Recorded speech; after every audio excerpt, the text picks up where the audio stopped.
Alright, hey guys, how's it going? Today we have a fun video, very quick and easy video. So I have about 20 bowl blanks to rough out. So these are cherry blanks. They're the ones I cut in the previous video. Again, they're from the farm, down cherry tree and a down birch tree. So we're going to be rough turning these and putting them into storage for drying so that they can be ready for next year. And so that's what we're going to be doing today. So, this video, I'm not going to be doing much talking. Might be some little sneak peeks in there. But it's mainly just going to be focused on getting as many of these blanks rough turned as possible so that we can get ready for the drying process. So that's going to be today's video. So, put you in the camera mount and we'll just get started. Just finished roughing all of these. Took about 20 minutes, and less than that probably, I don't know. The video cut out, so I missed completely the entire roughing out of these 12 blanks. That sucks. So, I guess you're gonna just have to bear with me for the birch ones. So, I'm really pissed because this has been happening to me more and more recently, and bugs the absolute bejesus out of me. Because I'm telling you, I try, okay? My phone has no memory. I hate it. I hate that phone. I was a Samsung guy. I am still. That's an Android. And it's an Android. It's a Google Pixel. Absolute crap. I have zero memory space on it. It just is garbage. Tailstock for a little bit of support just so we can go faster. I can't believe I missed out on. I was making good time as well.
That's gonna be some nice grain.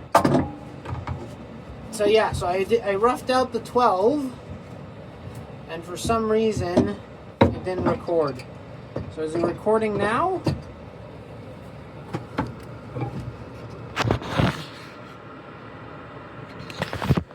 Yeah, it's recording now. I don't know why it wasn't recording earlier. Makes no sense to me. It just bugs me. Bugs me.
we're getting to the big stuff.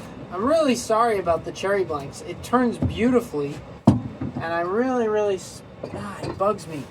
Bugs me because, I was making good time. It really, bugs me. Because I have this blank, but I realize there's a hole in it, and I kind of don't want to mess around with that hole too much. You know what? Just for the sake of you guys, because the video cut out, I'll turn this blank. All right, I'll turn this blank for you guys. So this was my process. Thread it on. Use the pipe wrench because a piece of aluminum is completely scrapped and I'm getting shards in my hands. There's not enough bark to warrant me taking it off. Up to 12,000 at 1,200.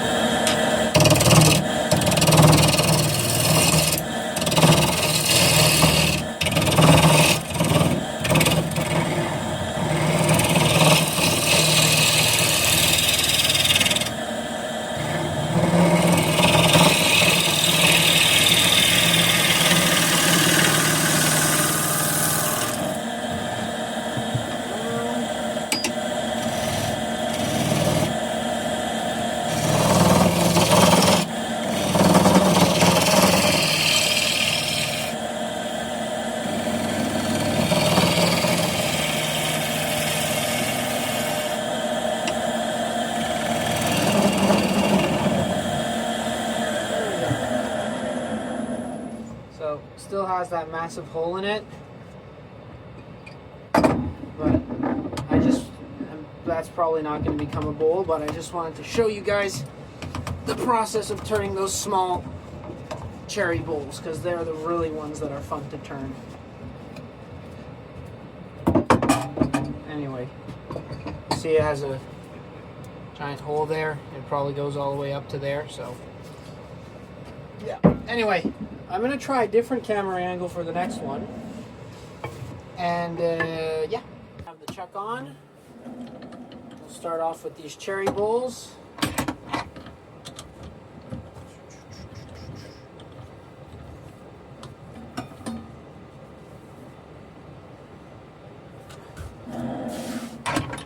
There we go.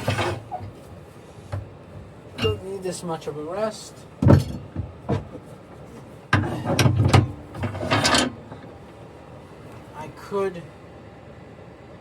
I'll sharpen it.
So as you can see, this is a quite long and repetitive process, but in reality, this is the best opportunity to learn.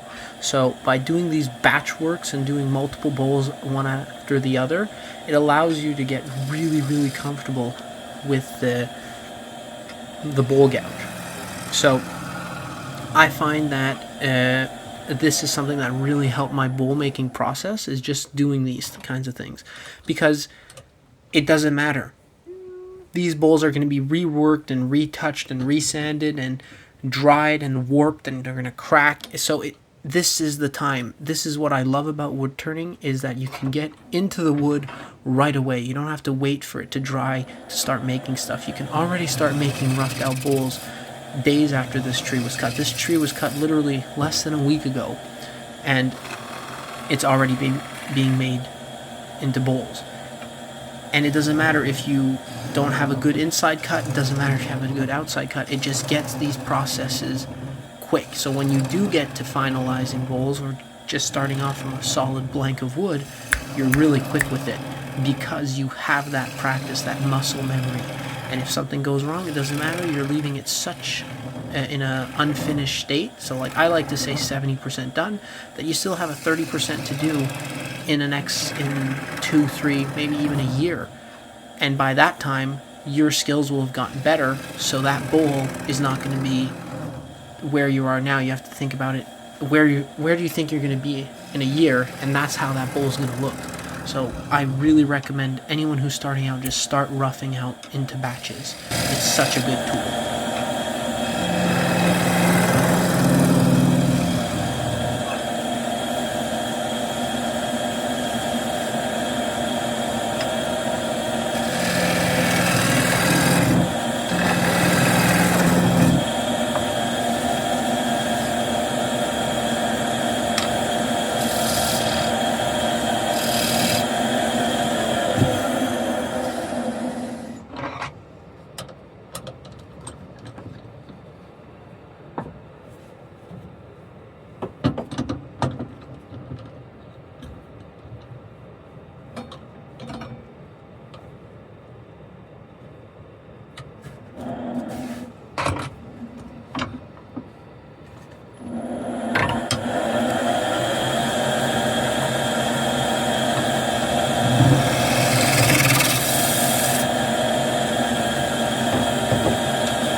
So, I've been trying out these new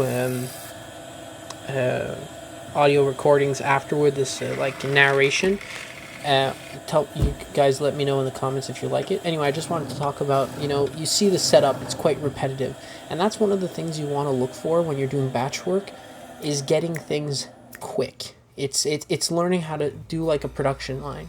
So you do all the outsides first, and you do all the insides afterwards, and you always try to use the same chuck.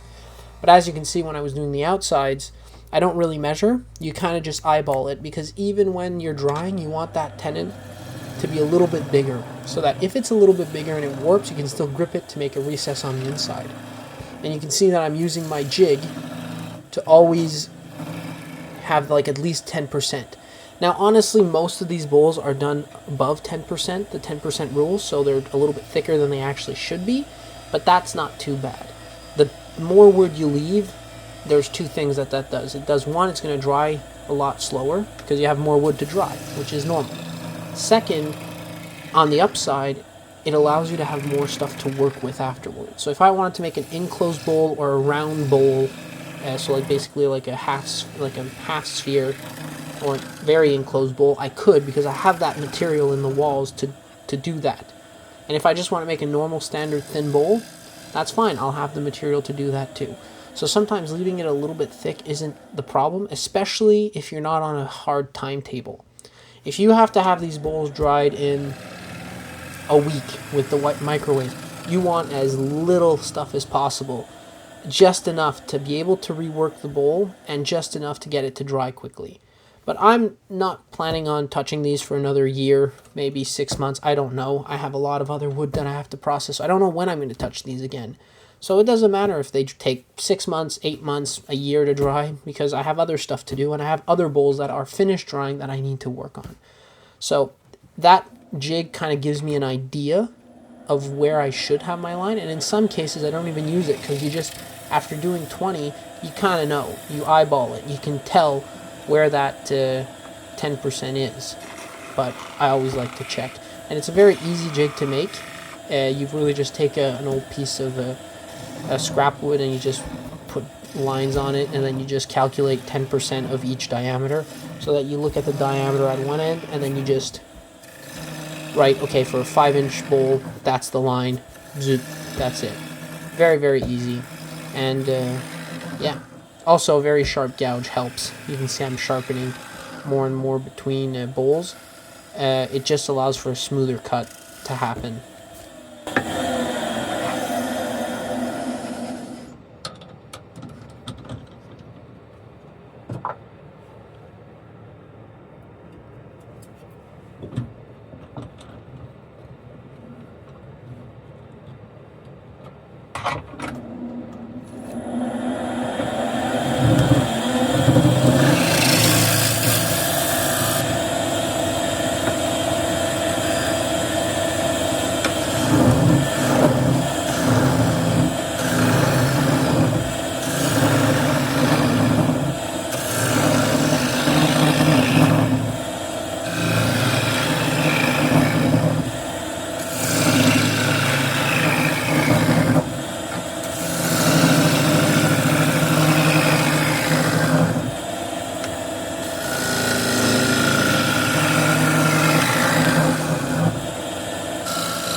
Last one.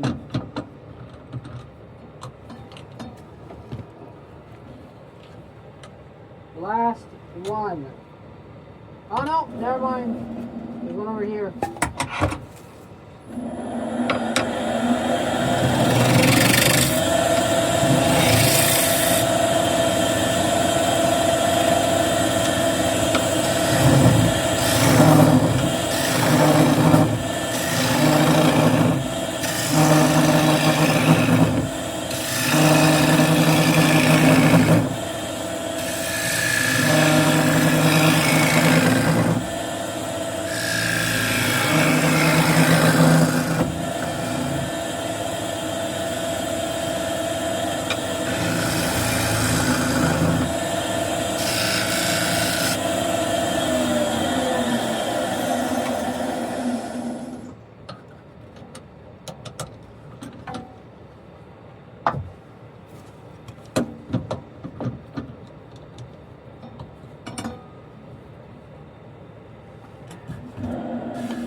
Last one.